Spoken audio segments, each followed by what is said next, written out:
आमे समस्ते भाबो जे आम टंका बैंकरे अछि माने सुरक्षित अछि किंतु से टंका कोन सतरे बढ़ुछि ना खाली सोई रहिछि। आज आमे जानिबा केमिते से टंका को कामरे लगी प्रकृत संपत्ति तयारी करिहेबो आउ सेटा भी बैंक बाहरे। आम मनुरे पिलादिनु गोटे धारणा अछि जे टंका रखिबा पाई बैंक ठू भल जागा आउ किछि नाही। किंतु टिके भाबिले कौन ए कथाटा संपूर्ण सत? चालंतु एहारो टिके गभीरकु जाई देखिबा। मुद्रास्फीति बा इन्फ्लेशन को जणे अदृश्य चोर सहित तुलना करा जाई पारे।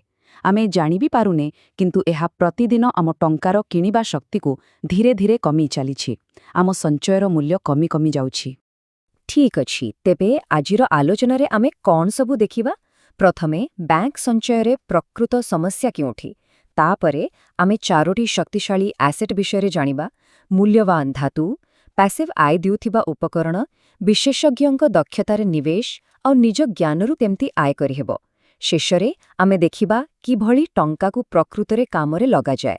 तेबे चालंतु प्रथमे सेही मूल कारणटाकू बुझिबा जोउथिपाई आमर एते कष्टर टंका बैंकरे थाई मध्य तार मूल्य बढ़िबा बदलरे कमिबारे लागिछि।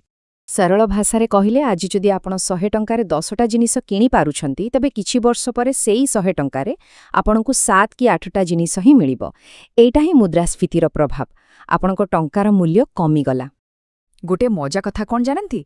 आम टंका बैंक रे आदो आराम करूनी, बरং से बैंक पाई 24 घंटा काम करुछि। हेले तार परिश्रमर फल काहाकु मिलुछि? आसंतु देखिबा। एही गणितटाकू टिके देखंतु। बैंक आम जमा टंका उपरे आमको देउछि मात्र 3 ରୁ 4% सुद।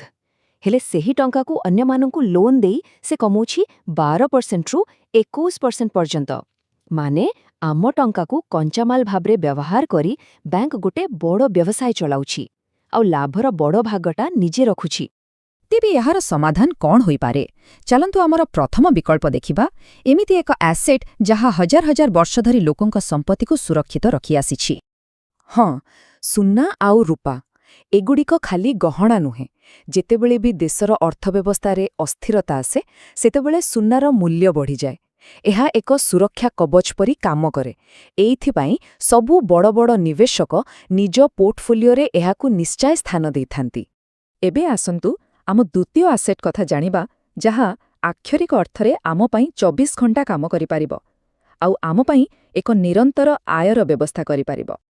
एहार मूल कथा हैला एमिति एक सिस्टम तयारी करिबा जहा आम उपस्थिति विना भी आय सृष्टि करि पारिबो। भाबंतु तो आपण सोइथिबा बेले गोटे मशीन आपणको पाई टंका कमाउछि। केते भल कथा ना?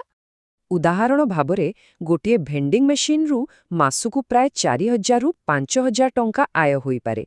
एबे टिके हिसाब करंतु 1 लाख टंकार फिक्स डिपोजिट रु वर्षकु केते मिलिबो। एठी रिटर्न अधिक कारण एटा एक व्यवसाय रु आसुथिबा लाभ, खाली सुध नुहे। अच्छा, एबे आसिबा हमर तृतीय एसेट पाखगु। एटा कोनोसी जिनिस नुहे बरं गोटे बहुत शक्तिशाली रणनीति जहाकू बड़ बड़ कोटिपति माने निज टंकाकू बहुगुणित करिबा पई व्यवहार करंती। देखंतु, कोटिपति मानसिकता कहेनी जे सबु काम निजे कर, बरं एहा कुहे निज टंकाकू व्यवहार करी एक दक्ष टीम गढ़ आउ सेमानंकर ज्ञानरू लाभ उठाओ। कारण सफलता केबे एका मिलेनी, एक टीम सहित ही मिले। आउ आमर चतुर्थ एसेट हेउछि आजिका जुगर सबुठु शक्तिशाली संपत्ति जहा आम समस्तंक पाखरे अछि आउ सेटा हेला आमर निज ज्ञान। आजिर डिजिटल दुनिया रे ज्ञान निजे गोटे संपत्ति। आम पाखरे जो भी दक्षता अछि ताकू एक ऑनलाइन कोर्स किंबा ई बुक भाबरे तयारी करी असीम थर बिक्री करा जाई परिबो।